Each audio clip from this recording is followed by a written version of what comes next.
네, 계속해서 전국 이슈 자세히 짚어보겠습니다. 배종호 세안대 교수, 정연국 전 청와대 대변인과 함께하겠습니다. 어서 오십시오. 네, 안녕하세요. 네. 자, 저희가 방금 들었는데요. 이재명 대통령이 조금 전에 이시바 일본 총리와 첫 정상회담을 가졌습니다. 한일이 앞마당을 같이 쓰는 이유처럼 뗄 수 없는 관계다라고 하면서 미래지향적인 협력을 강조했더라고요. 어떻게 들으셨습니까? 네, 일단 이재명 대통령께서는 국가 간의 약속은 지켜져야 된다라면서 연속선상에서 한일 관계를 계속해 나가겠다라는 이제 그런 입장을 분명히 천명을 했고요. 네. 한일 관계는 이제 미래지향적으로 당연히 나서야 되는 거죠. 경제, 외교, 안보 분야에 있어서 특히 그렇고요. 다만 과거사 문제라든지 네. 영토 문제라든지 이런 부분에 대해서는 원칙적인 입장을 견지하겠다라는 입장에서요. 국익 중심의 실행 외교 플러스 한일 간의 좀 균형 외교가 좀 절충되는 그런 투트랙의 외교가 아닌가 이렇게 생각이 되고, 특히 이제 올해가 한일 국교가 정상화돼서 수립이 된 지 60주년 아니겠습니까? 네. 그리고 또 전후 80주년 되니까 한일 관계가 이 한밀 협력을 통해서 특히 이제 한반도의 이 평화 공존을 위해서도 역할을 해야 되기 때문에 이재명 대통령께서 이 이시바 총리하고의 이번 한일 정상회담을 통해서 미래지향적인 그런 결과를 낼 것이다, 이렇게 예상이 됩니다. 네, 오늘은 어쨌든 첫 상견례의 그런 상황이었고 앞으로 좀 본격적인 외교 과정에서 활발한 협력이라든지 공조 이런 것들이 있을까요?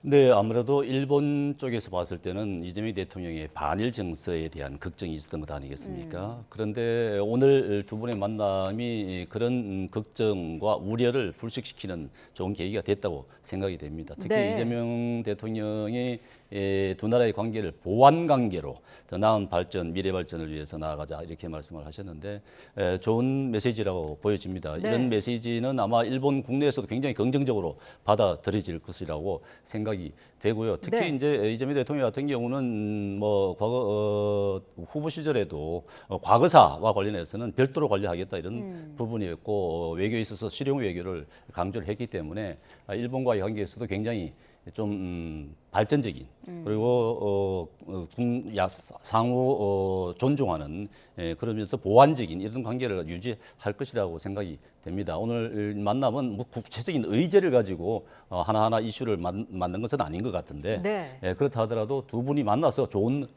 분위기를 형성한 그 자체만으로도 굉장히 큰 성과라고 보여집니다. 네, 가장 관심을 모았던 트럼프 대통령과의 회담은 결국 무산은 됐습니다.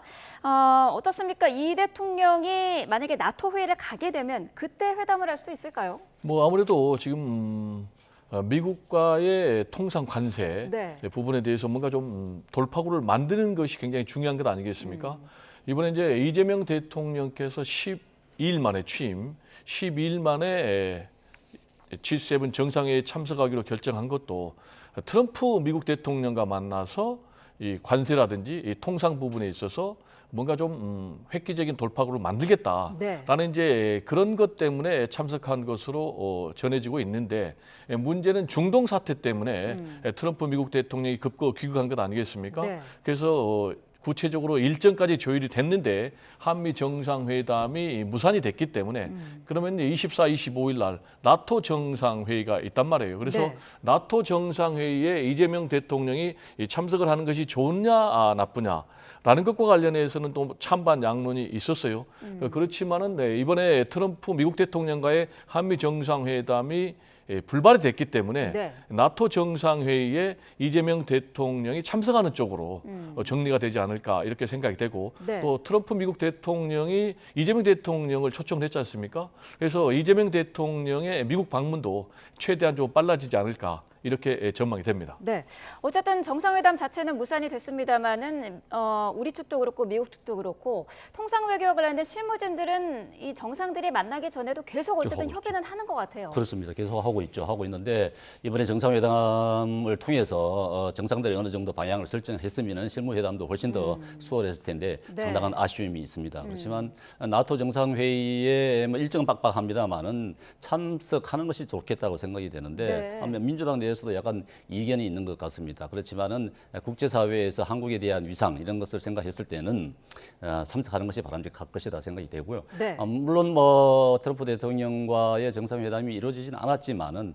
이번 이재명 대통령의 G7 참석은 여러 정상들과의 관계를 대한민국이 국제사회에서 새로운 모습을 보여주는 정상적으로 되돌아왔구나 하는 모습을 보여주는 의미에서 네. 굉장히 의미가 있고 서로 정상 간에도 서로 자주 만나야 되거든요. 그래야만 이게 인간관계도 그렇지 자주 만나서 서로를 알아야 네. 서로 도움을 주고 도움을 요청하고 할 수 있는 부분이 있기 때문에 네. 자주 참석하는 것이 굉장히 바람직한데 이번에 준비 기간이 없었습니다만은 그럼에도 불구하고 참석했다는 것은 잘했다고 생각이 됩니다. 네, 김혜경 여사도 영부인 외교에 이제 데뷔를 했습니다.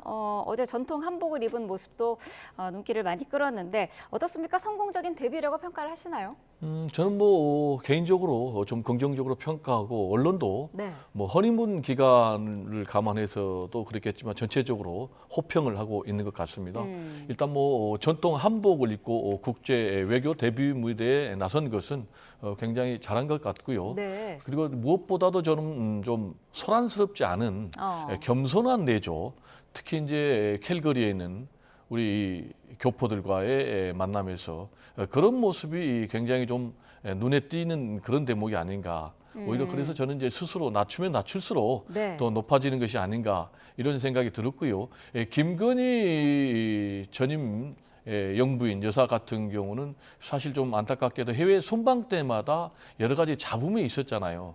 예를 들면 뭐 나토 정상회의에 참석해서는 뭐 명품 쇼핑 논란이 있었고 뭐 해외 순방 때 진주 목걸이 했는데 그게 또 뭐 통일교 측에서 제공한 뭐 목걸이 건지법사를 통해서 이런 의혹들이 지금 끊이지 않는 상황이기 때문에 더더욱 김혜경 여사는 좀 이렇게 겸손하고 낮은 자세의 그런 내조가 필요한 상황이 아닌가 이렇게 생각이 됩니다. 네, 소란스럽지 않은 겸손한 내조라고 평가를 하셨는데 어떻게 들으셨나요? 네, 좋은 모습입니다. 뭐 네. 한복 해외 나가면은 한복 굉장히 인기가 많고요.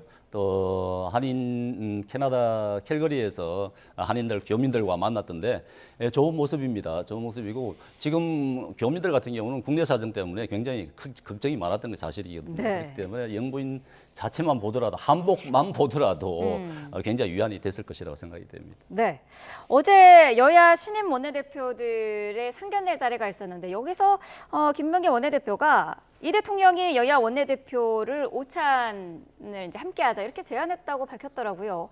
이게 사실 몇 년 동안 없었던 그런 자리 아니었습니까? 네, 윤석열 전 대통령 시절은 한 번도 없었습니다. 네. 그런데 잘 아시겠지만 정치의 기본은 상대를 정치의 파트너로 인정하는 것입니다. 그런데 만나지 않겠다라는 것은 상대를 정치의 파트너로 인정하지 않는 것이고요. 사실상 윤석열 전 대통령 같은 경우는 이재명 현 대통령이 제1야당의 대표고 0.7%포인트 차로 자신에게 패배했던 그런 대선의 라이벌이었음에도 불구하고 범죄자다라는 이유로 만남 자체를 계속해서 기피를 했는데 이런 모습은 굉장히 좋지 않고요. 그래서 대한민국의 국정이 정상화되기 위해서는 가장 먼저 정치가 정상화돼야 된다라는 판단을 이재명 대표가 하고 있는 것 같아요. 네. 그래서 여야 원내대표 식사회동을 제안한 것 같고요. 이거는 뭐 굉장히 잘한 것이다. 저 개인뿐만이 아니고 국민들도 이런 정치의 모습을 원할 것이다. 정치가 정상화되지 않고는 국민 통합도 어렵고 국가 발전도 어렵기 때문에 네. 이런 식사 정치는 반드시 필요하고요. 이재명 대통령이 취임 첫날 여러 가지 취임 선서로 바쁜 상황에서도 우원식 국회의장과 함께 여야 대표들과 비빔밥 정치를 했지 않습니까? 저는 이런 식사 정치, 비빔밥 정치 가능하면 수시로 자주 좀 해야 된다라는 말씀을 좀 드리고요. 그리고 네. 송원석 신임 국민의힘 원내대표도 좋다라고 수용을 했지 않습니까? 네. 그래서 이런 식사 회동을 통해서 대한민국 정치가 하루빨리 정상화, 복원됐으면 하는 그런 바람입니다. 네. 이재명 대통령이 당 대표일 때는 이 대통령과 단 한 번도 이렇게 오찬 회동을 해보지 못했는데 이번에는 상당히 빨리 손을 먼저 내민 것 같아요. 예, 그렇습니다. 정당들도 자주 만나야 됩니다만은 네. 여야 대통령과 야당과 자주 만나야 되겠죠. 자주 만나야 되는데 시종일관 그렇게 했으면 좋겠습니다. 네. 이게 선언에 그치지 않고 실행이 돼야 될 것인데 이게 그렇다 하더라도 쉽지는 않을 겁니다. 아마 네. 당장 김병기 원내대표 같은 경우에 협치 강조하고 정치 복원 강조했습니다만은 그렇지만 뭐 법사위원장 결코 타협의 대상이 되지 않는다고 처음부터 얘기하고 나온 것인데 배수를 쳤는데. 이런 부분들 상임위원장 선출 과정이 이제 당장 내일 본회의를 잡아달라고 했던 건 아니겠습니까? 그런데 법사위원장 결코 내줄 수 없다. 이거 본래 야당의 몫이거든요. 이것은 여야가 나라가 정상적으로 운영이 되려고 그러면은 권력을 의회에서 견제를 해야 된다. 그렇기 때문에 법사위원장 야당은 계속 해왔던 겁니다. 그렇기 때문에 야당이 주고 예결위원장도 야당 모식인데 야당이 네. 주고 해야 되는 것인데 내 것도 내가 가지려고 그러고 네 것도 내가 가지겠다 하면서 협치하자 정치 보고를 하자 이게 안 되는 것 아니겠습니까? 그런 의미에서 본다 그러면은 민주당 쪽에서 그리고 대통령실에서 좀 자세 교정을 좀 해야 된다. 네. 저는 그렇게 봅니다. 말로만 그렇게 해서는 되는 게 아니에요. 네, 말씀이 나오신 김에 이 추경이나 이제 법사위원장 자리 이 부분에 대해서는 지금 여야가 상당히 대치를 하고 있는데 어떻게 좀 결론이 날 것으로 보이시는지요? 네, 이제 우리 대변인께서는 뭐 대변인 입장에서만 좀 바라보는 것 같은데 일단 법사위원장 같은 네. 경우는 기본적으로 임기가 정해져 있습니다. 2년 상반기, 하반기 원구성할 때 서로 이거는 여야가 합의한 부분이거든요. 그런데 정권 교체가 됐다고 내놔라 하는 것은 남의 것을 내놓으라 하는 것이 아닌가 제가 거꾸로 좀 여쭤보고 싶고요. 네. 통상적으로 뭐 관행이다. 국회의장을 하면은 법사위원장은 다른 당에 주는 것이 관행이다라는데 대체적으로 관행인 것은 맞지만 꼭 그런 것은 아니고요. 박병석 국회의장 때는 국회의장도 민주당이 했고 법사위원장도 민주당이 했기 때문에 이거는 꼭 관행이 아니다라는 말씀 좀 드리고요. 네. 그리고 이제 추경과 관련해서는 굉장히 중요합니다. 네. 골든 타임을 놓치면 안 되기 때문에 그리고 이 부분에 대해서는 국민의힘도 찬성하고 있는 그런 입장이기 때문에 대략 뭐 추경의 규모를 20조 플러스 알파라는데 이 추경의 규모에 대해서도 국민의힘도 원칙적으로는 찬성하고 있거든요. 그래서 네. 좀 하루빨리 시급하게 좀 예산이 집행이 됐으면 좋겠고 네. 이 추경과 관련해서는 이재명 대통령도 그렇고 새 정부도 그렇고 재정을 좀 대폭 풀어서 소비를 좀 진작시키겠다. 네. 그래서 경기를 부양시키겠다. 라는 이제 그런 입장인데 용초와 관련해서 이제 민생지역 회복금 이것과 관련해서는 뭐 보편 지급 플러스 차별 지급으로 좀 절충안을 내놨기 때문에 네. 국민의힘에서 좀 수용하기 훨씬 좋은 그런 방향으로 가닥을 잡은 것이 아닌가 이렇게 생각이 되고 지역화폐와 관련해서는 지금 국민의힘이 반대하고 있는데 사실상 국민의힘이 반대할 수단이 없어요. 그리고 지금 뭐 국정이 6개월 동안 공백돼 가지고 대통령이 탄핵이 되고 파면이 되고 그리고 조기 대선을 통해서 새 정부가 들어선 것은 결국 이제 국민의힘의 책임이거든요. 그러면 하루빨리 새 정부가 정상적으로 안쳐갈 수 있도록 돕는 것도 역시 국민의힘의 책임이 아닌가 이런 생각이 들고요. 그런 점에서 발목 잡기라는 그런 비난을 받기보다는 최대한 새 정부의 정책에 일단 협조를 해주는 것이 도리가 아닌가 이렇게 생각이 됩니다. 네. 새 정부가 들었으면은 네. 그 정부가 하고자 하는 정책을 실현할 수 있게끔 야당도 도와주는 게 맞습니다. 왜냐하면 국가를 위해서 그런 것이거든요. 정부와 네. 관계없이. 그렇지만은 발목잡기라고 하는데 발목잡기라기보다도 법사위원장 같은 게 굉장히 중요합니다. 법을 처리하는 마지막 단계이지 않습니까? 그러니까 이게 악법인지 아닌지를 가려낼 필요가 분명히 있는 거예요. 지금과 같은 이 정부 같은 경우는 절대 권력을 가진 정부 아니겠습니까? 야당의 대통령의 거부권이 필요 없는 대통령실에서 원하는 법이라면은 뭐든지 만들어갈 수 있는 법. 지금 그런 상황이에요. 그리고 법사위원장을 민주당이 갖겠다 하는 이유는 이제 대통령실에서 요구하는 법안들 마구 주문제작 해내야 되는 그런 상황 아니겠습니까? 그거를 그렇게 하기 위해서 마치 하청을 받아서 법을 찍어내듯이 하기 위해서 지금 법사위원장을 가지겠다는 거예요. 그것은 나중에 지금은 좋을지 모르겠습니다만은 국민들이 다 그거 지켜보고 알고 있습니다. 그렇기 때문에 이게 절대 권력을 그대로 행사를 한다.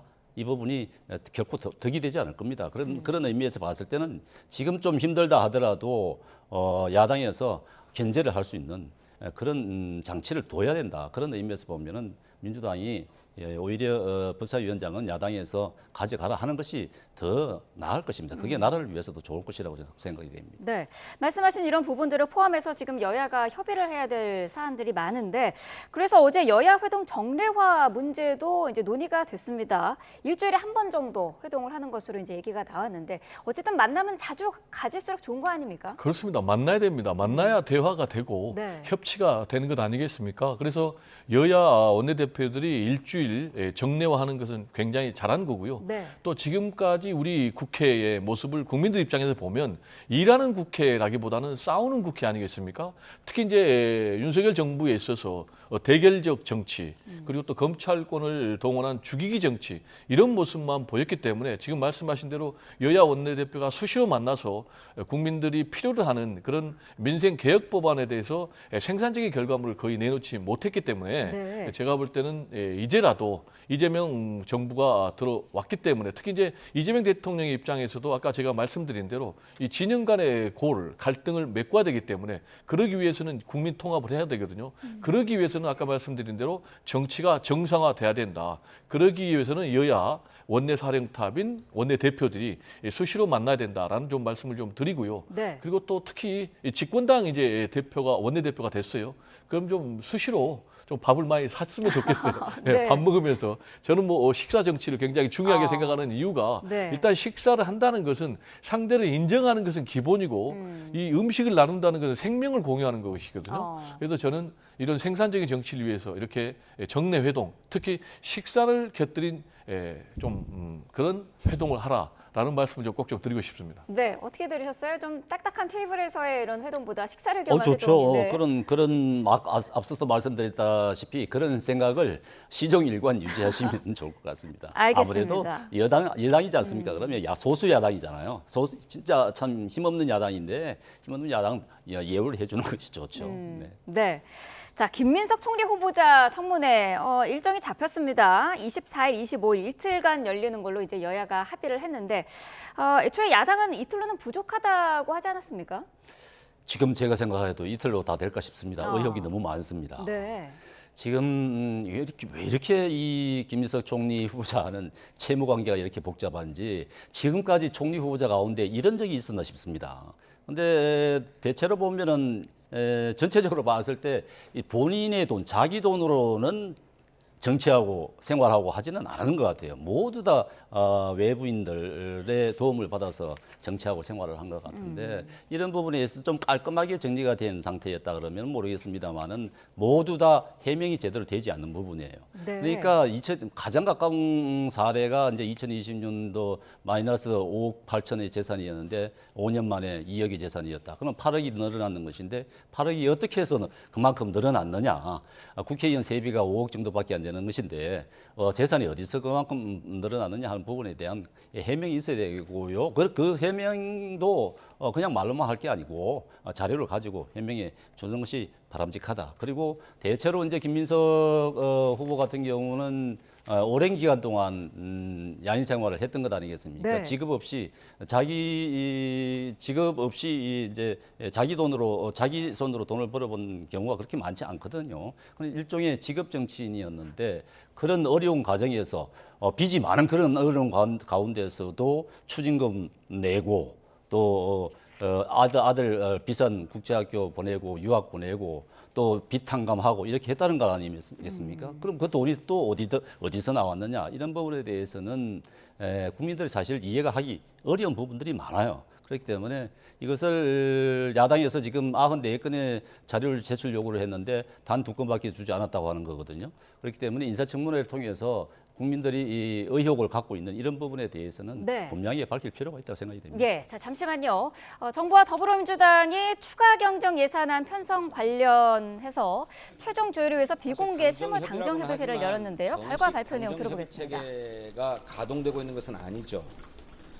총리가 무엇보다도 아직 임명되기 전이고 또 각 부처의 장관들도 하나도 임명되지 않은 상황이기 때문에 어쩌면 뭐 정식 당정 협의가 아니라 정책 간담회 정도 형식으로 우선 진행할 수밖에 없는 그런 사정이라고 하는 점은 이해해 주셨으면 좋겠습니다.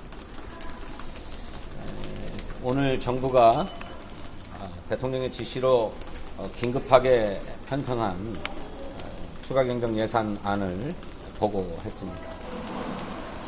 이미 이번 추가 경정 예산안의 취지와 성격은 잘 이해하고 계시는 것처럼 전체적으로 경기 진작과 민생 회복에 주안점을 둔 그런 추가 경정 예산안입니다. 빠른 시간 내에 상당한 규모의 추경을 편성해 준 정부에게 감사하다는 말씀을 드리지 않을 수 없습니다.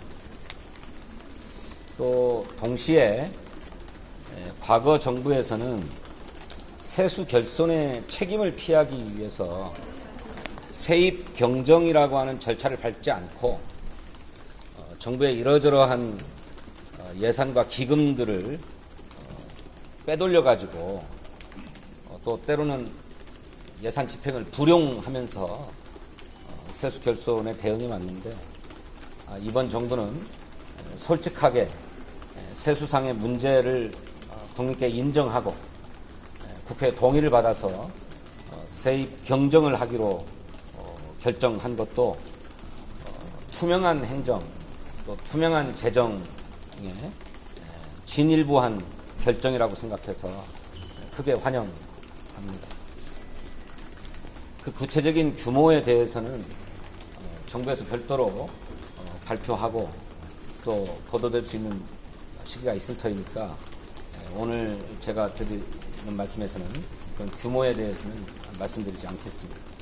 그런데 당이 지난 올 초 2월부터 계속 제기해왔던 우리 경기의 최소한의 방어를 위한 추경의 규모가 35조 원은 돼야 된다는 입장을 계속 제기해왔는데 1차 추경과 이번 2차 추경을 합하면 당이 생각하는 규모에 근접해 있다라고 하는 말씀을 드릴 수 있겠습니다.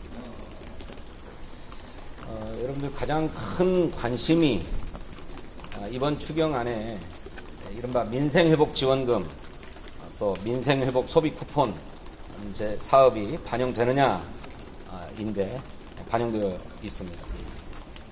당은 모든 국민에게 민생회복 지원이 보편적으로 이루어져야 된다라고 하는 입장을 계속 강조해 왔는데 정부도 이러한 입장을 그대로 받아서 보편 지원을 원칙으로 설계했습니다. 그런데 거기서 더 나아가서 기초생활 수급자라든지 차상위 계층이라든지 이 어려운 취약계층에 대해서 추가적인 지원을 하겠다라고 하는 대통령의 의지와 정부의 의견도 반영이 되어 있고 그것 역시 당의 기존 입장과 다르지 않기 때문에 크게 환영합니다. 다만 오늘 당정협의에서는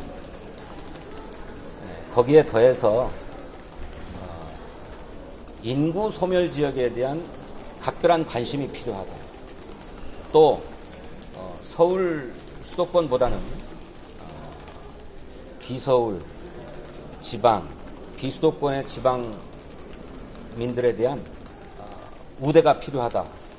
이 점을 적극 반영해달라고 하는 요청을 했습니다.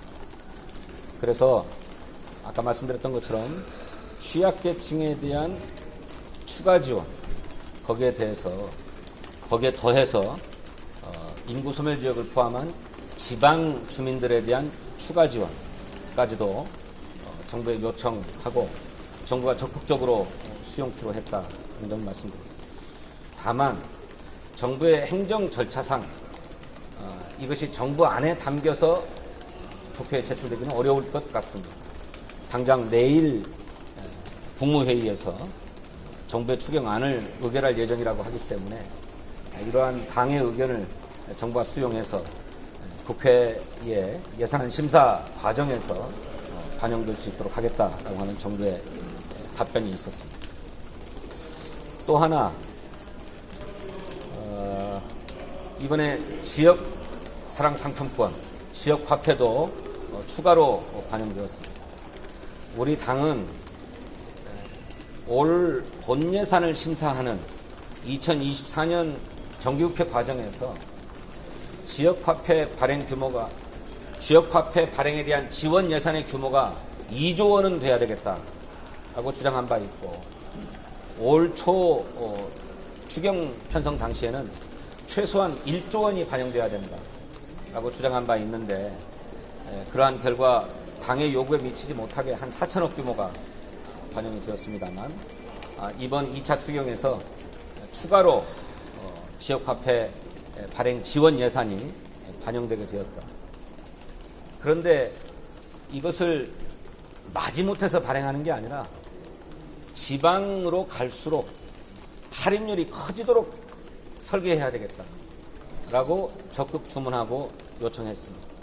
이에 대해서 정부가 지방 또 인구 소멸 지역에 대해서는 추가적인 할인이 가해질 수 있도록 설계하고, 그에 따른 국가적인 지원을 더 강화하겠다라고 하는 데 대해서도 동의했습니다. 역시 국회 예산안 심사 과정에서 정리될 것이다 하는 말씀을 드립니다. 그다음에 아울러서 지금 자영업 소상공인들은 코로나 시기보다도 더 어렵다고 합니다. 실제로 내란 사태의 경제적 후과가 대단히 큰 상황에서 자영업 소상공인들의 폐업이 줄을 잇고 있기 때문에 이에 대한 지원이 적극적으로 필요하다는 데 정부도 공감하고, 특히 코로나 시기부터 지금까지 발생한 자영업 소상공인들의 채무 부담이 대단히 크기 때문에 이 채무에 대한 적극적인 조정이 필요하다라고 보고, 이 채무 조정을 위한 예산도 크게 편성되어 있다라는 말씀을 드립니다. 그래서 이 취약 차주의 재기를 지원할 수 있도록 일정 수준의 채무를 정부가 매입해서 소각하기로 했다, 부채를 탕감하기로 했다라고 하는 점을 말씀드립니다. 그다음에 아울러서 저소득 취약계층이 이런 경제적 어려움이 집중될 수밖에 없는데, 이들에 대한 지원을 충실히 반영해 줄 것을 요구하고, 특별히 긴급복지, 또 의료급여, 또 구직급여의 필요가 매우 크기 때문에 이 부분에 대한 반영도 요구해서 정부가 이미 그간의 사전 협의 과정에서 이미 반영되어 있다라고 하는 점을 당에 확인해 주었습니다.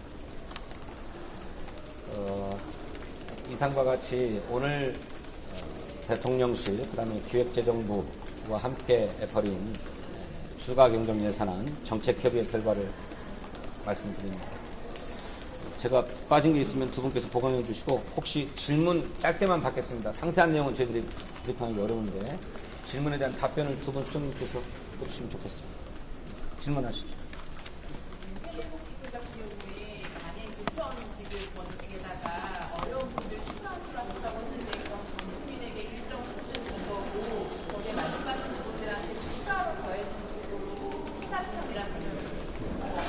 네, 맞습니다. 그거는 정부의 브리핑을 통해서 규모를 확인해 주시면 감사하겠습니다. 그리고 이게 뭐 선별, 뭐 차등 이런 개념이 아니라. 네. 진선중 더불어민주당 정책위의장의 당정협의 결과 브리핑 내용 들으셨습니다. 추경안의 취지와 성격은 경기 진작과 민생 회복에 주안점을 뒀다라고 밝혔고요. 모든 국민의 민생 회복 보편 지원 원칙으로 설계됐다. 또 취약계층에 대한 추가 지원은 대통령과 정부의 의지도 반영된 부분이다라고 밝혔습니다. 구체적인 추경의 규모에 대해서는 별도로 발표하겠다면서 언급하지 않았는데, 내일 국무회의에서 어쨌든 의결을 하겠다는 거잖아요. 네, 내일 국무회의에서 의결하겠다라는 것은 이제 아까 우리가 함께 지켜봤겠지만 네. 빠르게 추경을 집행하겠다라는 이제 정부의 의지가 당정 간의 간담회를 통해서 밝혀진 거고요. 네. 규모와 관련해서는 1, 2차 합쳐가지고 30조 플러스 알파가 될 것으로 최대한 뭐 많이 하겠다라는 이제 그런 입장이고, 우리가 이제 이미 밝혔지만은 민생 회복 지원금과 관련해서는 보편적인 지급을 원칙으로 하겠지만 네. 또 취약계층이라든지 또는 뭐 지방에 대해서 좀 더 배려하겠다라는 그런 차등 정책까지 지원까지 함께 이루어질 것으로 그렇게 전망이 되고요. 지역 화폐와 관련해서도 좀 지방을 우대하겠다. 역시 이제 인구 소멸 위기에 있는 그런 지방에 대해서 우대하겠다라는 이제 그런 입장이고, 또 오늘 굉장히 눈여겨볼 대목은 지역 화폐 할인율을 앞으로 추가로 또 더 늘리겠다라는 이제 그런 입장 아니겠습니까? 그래서 이런 부분이 굉장히 주목이 되고, 네. 오늘 또 하나 저는 개인적으로 주목이 되는 게 세수 집행을 좀 투명하게 하겠다. 지금 뭐 윤석열 정부에 들어와서 거의 뭐 100조에 가까운 세수 펑크가 났지 않습니까? 60조, 30조. 그런데 이 부분에 대해서 좀 투명하지 않았기 때문에 세수가 부족하면 부족한 대로 투명하게 공개를 하겠다. 그래서 세수 문제를 인정을 하고 또 세입 경쟁을 안 했는데 세입 경쟁도 하겠다라는 이런 부분이 좀 오늘 발표에서 좀 눈여겨볼 대목이 아닌가 이렇게 생각이 됩니다. 네, 세수 집행을 투명하게 하겠다라는 부분도 의미 있는 부분으로 짚어주셨는데, 앞서서 진성준 정책위의장도 전 정부가 세수 결손에 대해서 책임을 회피했다 이렇게 좀 일침을 날렸어요. 어떻게 들으셨나요? 전 정부는 재정 확대를 경계를 했죠. 재정 상황이 국가 재정 상황이 너무나 악화되어 있기 때문에 이제 좀 허리띠를 졸라매자 최대한 긴축 재정을 하자고 하는 의미에서 그렇게 했는데 네. 세입이 굉장히 줄었죠. 세입 줄어서 세출보다도 세입이 너무 없어서 지금 적자를 본 상황입니다. 지금 우리 지금 현재 정부가 이렇게 이제 추경을 하려고 하면은 적자 국채를 발행을 해야 될 그런 상황이고요. 정세 어떻게 그러면은 이 자금을 다 마련할 것인가 하는 네. 부분에 대해서 설명이 있어야 될 것입니다. 정세를 할 것인지, 정세를 한다면 어떤 형태의 정세를 할 것인지, 국채를 발행한다면 어느 정도 발행해야 되는 것인지. 지금 우리나라 국채가 점점 더 늘어나고 있는 건 사실이거든요. 옛날에 국채 비율이 40%라 그러면 난리 나는 줄 알았습니다. 근데 지금 50%에 육박하고 있는 그런 상황이기 때문에 이런 부분에 대한, 물론 뭐 지금 추경이 당장 필요한 건 사실입니다. 네. 지금 민생 경제가 워낙 악화되어 있기 때문에 해야 되는 부분은 맞는데 국민의힘에서 주장하는, 야당에서 주장하는 내용들이 전혀 반영이 되지 않은 상태고, 그동안 민주당이 계속 주장해왔던 지역화폐 이런 부분들 그렇게 이재명 대통령도 주장했던 부분이기 때문에 해봐야 되겠죠. 해봐야 되는데 그동안의 결과를 봤을 때 그 효과가 100으로 봤을 때는 30점 안 나온다. 이런 KDI 연구 결과도 있고 하기 때문에 이런 부분을 좀 효과가 어느 정도 나타날지를 정확하게 좀 따져보고 그렇게 해야 되는 부분들이 있는데 좀 걱정되는 부분은 없지 않아 있습니다만은 어쨌든 뭐 추경은 여야가 좀 합의를 해야 될 텐데 야당이 좀 곤혹스러울 것 같습니다. 네. 좀 합의를 해주기에는 좀 힘든 부분이 있지 않나 싶습니다만은 어쨌든 아마 민주당은 뭐 빠른 시일 내에 속전속결로 처리하지 않을까 싶습니다. 네. 자, 앞서서 김민석 국무총리 후보자 이야기를 했었는데요. 인사청문회와 관련해서 증인 명단도 이제 조만간 확정을 해야 될 텐데, 국민의힘에서는 이 김민석 후보자 후원 회장을 맡았던 강모 씨뿐만 아니라 후보자의 전 부인 그리고 현 부인까지 모두 이제 불러야 된다 이런 입장이에요. 어떻게 보십니까? 뭐 저는 개인적으로 후원 회장은 부르자라는 그런 야당의 주장은 어느 정도 설득력이 있다. 네. 그렇게 보는 이유는 이분 같은 경우 과거에 불법 정치 자금을 제공한 그런 전력이 있는데 지금 사적 채무를 또 제공을 했기 때문에 네. 이 과연 사적 채무 총 합쳐서 11명에게 1억 4천인데 이게 정말로 사적 채무인지 아니면은 불법적인 후원금인지 이런 부분을 밝히기 위해서도 좀 필요하다라는 이제 그런 생각이고요. 다만 전 부인, 사실 전 부인이라는 얘기는 이제 이혼했던 부인 아니겠습니까? 네. 이런 분을 또 부른다. 그리고 현 부인을 부른다라는 것이 과연 국민 정서에 맞는지, 이거는 너무 인신공격성의 정치 공세가 아닌지, 결국 이제 부르겠다라는 것은 자녀 학비 문제를 전 부인이 부담했느냐라는 네. 것과 관련해서 지금 뭐 야당이 정치 공세를 하기 위한 것인데 이 부분은 좀 너무 지나친 것이 아닌가 이렇게 생각이 되고, 아까 우리 이 정 대변인께서 김민석 총리 후보자와 관련해서 이렇게 사적 채무가 많은 그런 후보자가 있었느냐 이렇게 말씀을 하셨는데 아까 말씀드린 대로 사적 채무는 1억 4천이거든요. 근데 채무 관계는 누구나 있을 수가 있는 거예요. 이 채무 관계 자체가 불법은 아니에요. 그러면 아까 말씀드린 대로 이게 정말로 채무가 있었느냐 아니면 불법적으로 정치 자금을 제공한 거냐라는 부분인데 과거에 정치 자금을 제공해 가지고 처벌받았던 사람이 그 당사자에게 또 불법 정치 자금을 이렇게 사적 채무 형식으로 받았겠는가라는 부분은 전혀 설득력이 없다라는 말씀을 드리고요. 네. 이런 국민의힘 논리대로라면은 지금 주진우 의원 같은 경우가 대표적으로 국민의힘의 주진우 의원이 지금 김민석 총리 후보자 주공격수로 나서고 있는데 이분 같은 경우 보니까 부인이 1억 8천만 원 사적 채무가 있고요. 그리고 본인이 또 1억 사적 채무가 있거든요. 근데 이 가족들은 기본적으로 현금성 자산이 20억이나 되거든요. 그런데도 불구하고 2억 8천만 원의 사적 채무가 있다. 이게 네. 좀 석연치 않는 거죠. 그리고 우리 정 대변인 말씀대로 하면은 같은 논리로 하면은 이분 자체가 더 문제죠. 왜냐? 사적 채무 자체가 문제라는 그런 논리라면. 그래서 이런 부분에 대해서는 전현직 부인까지 불러가지고 공격을 하는 것은 좀 자제할 필요가 있다라는 말씀 좀 드립니다. 네. 자, 국민의힘의 상황도 짧게 좀 짚어보도록 하겠습니다. 당 혁신위 구성 추진과 관련해서 지금 송 원내대표와 김용태 비대위원장의 의견이 엇갈리고 있는데 어떻습니까? 지금 당헌에 따르면은 혁신위 설치하는 것 자체는 비대위원장의 권한인 거 아닙니까? 그렇습니다. 비대위원장의 권한이죠. 그러니까 네. 대표의 권한인데 김용태 위원장이 허용을 해야 되는 것이겠죠. 그렇기 때문에 지금 뭐 당장 혁신위가 설치되기는 어려울 것 같고요.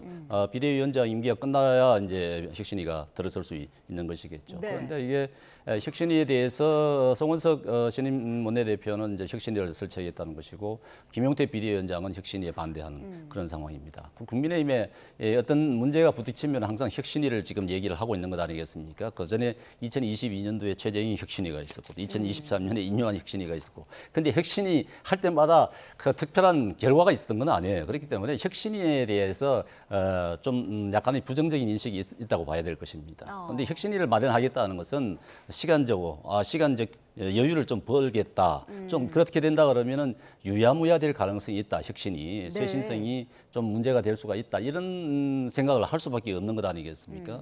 그동안의 진행 과정을 봤을 때도 그렇게 평가될 수밖에 없을 텐데 이게 굉장히 제가 생각하기에는 우리 국민의힘이 너무 안이하다고 생각이 될 그런 시각이 있겠다 싶습니다. 그래서 굉장히 우려가 되는데 지금 안 그래도 송원석 신임 원내대표는 쇄신의 시작점은 성찰이라고 했습니다. 네. 쇄신의 시작점은 성찰이고 목표는 지금 이제 수도권의 민심 회복이고 쇄신이다 하는 것인데 이게 말로만 되는 게 아니지 않습니까? 쇄신, 혁신이라는 것은 즉시성이 있어야 되는 것입니다. 바로 국민들이 기다려주지 않아요.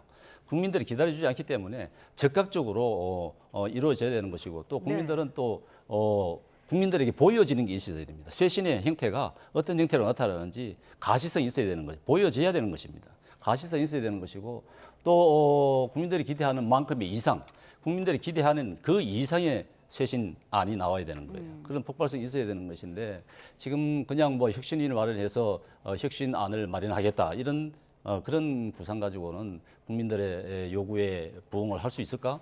굉장히 좀 저는 부정적으로 봅니다만은 김용태 비대위원장이 요구하는 5개의 혁신안 그걸 당원 투표에 붙이자는 것 아니겠습니까? 네. 그렇게 해서 당원의 지지를 받는다 그러면은 그걸 바탕으로 해서 혁신을 하자 하는 것이 김용태 비대위원장의 생각인데 저는 그 부분이 오히려 더 맞다고 봅니다. 그래야 어떤 쇄신성이 갖추어지는 것이고 국민들이 봤을 때도 좀 달라지는 부분이 있겠구나 하는 윤석열의 그늘에서 벗어날 수 있겠구나 국민의힘이 그런 형태가 기대감이 좀 나타나지 않을까 그렇게 싶습니다. 어떻게 보세요? 혁신위 구성 논의가 당 쇄신의 동력으로 작용할지 아니면 새로운 갈등의 불씨가 될지 어떻게 보시나요? 결국 이제 국민의힘의 갈등, 힘겨루기가 친윤 대 비윤 간에 더 심화될 수밖에 없는 그런 결과가 나왔다. 즉 그게 무슨 말이냐면 이 송원석 원내대표는 친윤이거든요. 그런데 이 친윤의 송원석 원내대표가 1차에서 과반 득표를 해가지고 압도적으로 새 원내대표의 이런 비상시국 변화와 쇄신과 혁신이 필요한 상황에 선출됐다라는 것은 첫째로는 여전히 국민의힘은 친윤이 장악을 하고 있다라는 것이고 두 번째로는 이 친윤들은 대선 참패, 정권 교체에도 불구하고 변화를 거부하고 있다라고 이제 결론이 난 것이고요. 그런데 이 송원석 새 원내대표가 주장한 게 혁신위원회를 얘기를 했거든요. 네. 그럼 이 혁신위원회 구성의 주장은 뭐냐면 김용태 비대위원장의 5대 혁신안에 대한 맞불 작전으로 나온 거거든요. 그래서 한마디로 김용태 비대위원장이 주장하는 혁신을 거부하는 명분으로 혁신위원회를 세운 거거든요. 그런데 지금 뭐 송원석 원내대표는 이미 경선 과정에서도 그렇고 경선 후에도 그렇고 김용태 비대위원장이 요구하는 탄핵 반대 당론 무효화 이 부분도 지금 거부를 했단 말이에요. 그리고 또 후보를 강제로 교체하려고 했던 그런 부분에 대한 당무감사도 거부를 했단 말이에요. 네. 그래서 앞으로 말씀드린 대로 친윤 대 비윤의 싸움은 계속될 것이고 결국 이렇게 되면 김용태 비대위원장은 임기가 끝나면 이달 말까지인데 임기가 끝나면은 그만둘 수밖에 없다. 네. 그렇게 될 경우에는 지금 이미 새 정부로 교체된 이후로 지금 국민의힘의 지지율이 민주당의 절반 정도밖에 안 되거든요. 그러면 더더욱 국민들 합리적인 그런 상식을 가진 국민들을 외면할 수밖에 없고 네. 그렇게 되면은 뭐 국민의힘은 안타깝게도 거의 뭐 영남 자민련 내지는 뭐 영남 구구 정당화하지 않을까 굉장히 안타깝고 이렇게 되면 국민의힘의 미래만 없는 것이 아니고 대한민국 전체 정치의 미래가 없다라는 그런 차원에서 지금 재선을 중심으로 김용태 비대위원장 힘 실어주기가 좀 나오고 있는데 네. 좀 제발 김용태 비대위원장 그나마 혁신을 좀 지향하는 국민의힘이 얼마 되지 않는 그런 정치인인데 이런 정치인들이 좀 힘을 쓰는 그런 국민의힘이 됐으면 좋겠다라는 개인적인 바람을 말씀드립니다. 네, 알겠습니다. 여기까지 듣겠습니다. 배정호 세한대 교수, 정연국 전 청와대 대변인과 함께했습니다. 고맙습니다. 네, 감사합니다.